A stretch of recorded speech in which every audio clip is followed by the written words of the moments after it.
Hey everyone, and welcome back to the Nova Project. I'm your host as ever, Purple8, back again with another book review, much to the shock of my wife, who cannot keep up with me and my reading recently. No, it's because you're a fast reader and I'm a slow reader. I'm not a fast reader, it's called I have 5 hours of travel in a single day at the fucking minute. Yeah, but it takes me about a month or a minimum of a week if I read 100 pages a day. And then you come home today and said you finished a book, and I didn't even know you'd started that. Yeah, but I told you on Monday I nearly finished it, but it got too dark. And then I came back today and just read the last few. I'm a speedy boy. Anyway. And also, because it's Warhammer, it's literally just war. Oh, on what he's... Anyway, I'm doing the Warhammer 40k Brutal Kunnin book.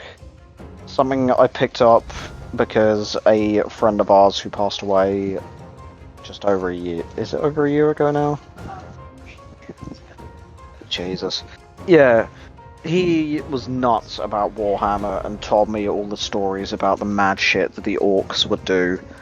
So, I thought I would pick it up, give it a go, as someone who literally got his bare minimum knowledge of Warhammer from him. So, please, for the love of God, forgive me. For the love of Mork and Gork, the gods of the orcs, please bear with me. Yeah, so this is my first, I want to say, expedition into 40k. Like, this is my first sort of lore, if you wish. I'm not reading the codexes, good grief, that changes so much and they're so expensive. But other than, like, bolt gun, shooter's blood and teeth, as well as, like, the Vermintide games, I have, like, no real exposure to the 40k universe, other than, like, tidbits of information I was fed. He said the orcs always caught my interest because of how fucking mental they are, and reading this is like, yeah. They live for war, they hate each other, they just kill each other if they don't like them. Manic. They live for the Waaaaagh. I'm probably butchering that, but anyway, yeah. So, unsurprisingly, it's Warhammer. There's a war. Shogar. The orcs live for the war, so they invade a planet to loot the Humies' junk and stuff.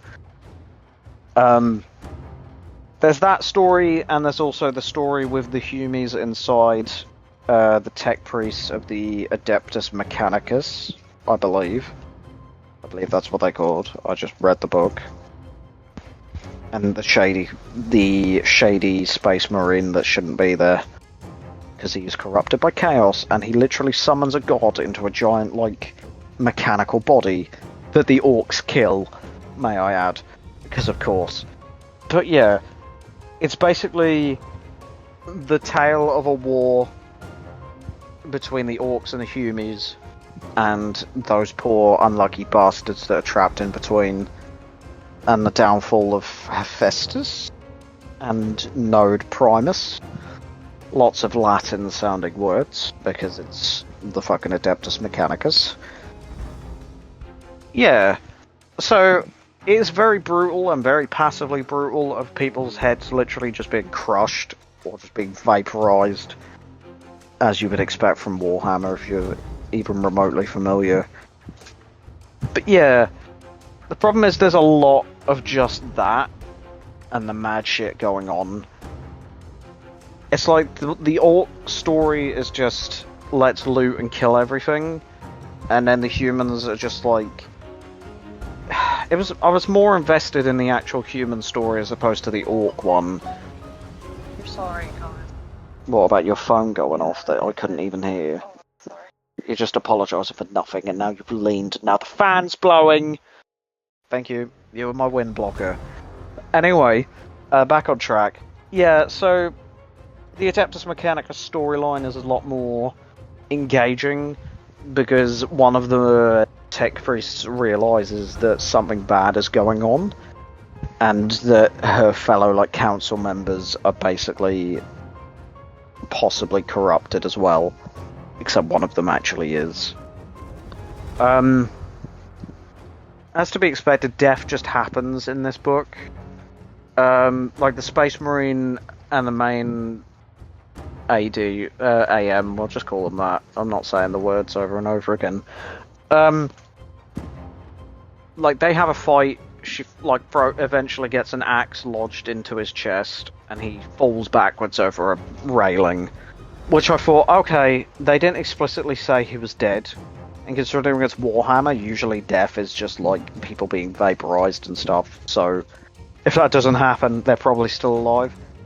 Doesn't happen. He is apparently dead. I'm not caught up on the lore, so he could literally be like a zombie, as far as I know. Again, lore is just confusing to me. But you've got this like super serious like story of like subterfuge and sabotage. And then you've got the orcs that are just fighting and killing each other, as well as trying to raid like cavemen, and just beating the shit out of everything they come across. But then the evil Space Marine manages to summon a god to possess this giant robot. It's not even a robot, it's like it's just a big metal monster to possess it and just obliterate the entire planet. And the fucking orcs manage to fly a ship into it and blow it up and knock it into a giant volcano. Which was just the most orc thing to happen. It's just like, yeah, that'll do. Like, the guns aren't working, let's just fly the ship into it and blow it up. So yeah, then all the orcs clamber around to get the best loot. And then one of them betrays the others, and it's like, we're gonna go kill him, and then the book ends. I was half expecting, because it still had such a solid chunk of pages left, I was like, okay, they're just gonna go up and like have a battle with that clan. But no, it's just like the book's over. Alright then. And the AM tech priest manages to escape, which is good. But yeah, it just ends, which I didn't like. I was waiting for the climax, you know. Considering the entire thing has been a massive battle. And it was leading up to this final like fight between them, and it was just like, nah, the book's over. But other than that, yeah, I did enjoy it, but I wish there was more to it. I don't even think it hit 300 pages. It could have just done with a little bit longer, and maybe just have. I know the orcs aren't exactly known for their character, shall we say. They are just nut jobs that literally throw weapons together and hope for the best. But I wish there was a bit more plot for them, other than we're just gonna go kill everything and loot everything. Because it sort of felt like it was getting in the way of the other story, you know. And then once she escapes, it's just like, okay, let's go get the treasure and kill the other guy, and that's just the end. Yeah, I did enjoy it. I don't know if I will keep it. We will see. But it was good to sort of learn and actually see a bit more of the craziness of the orcs and their random bullshit that they get up to. But yeah, other than that, I don't know what else to say. It's pretty good. It probably would make a lot more sense and be more enjoyable if I actually understood it a bit more. Like the whole lore and the world of Warhammer. But because I'm like an outsider, if you wish, it just doesn't entirely add up for me. But we'll see. I say we'll see, what do I mean? Who knows? If you're a fan of Warhammer, you'll probably enjoy it a lot more than I did. But I still liked it.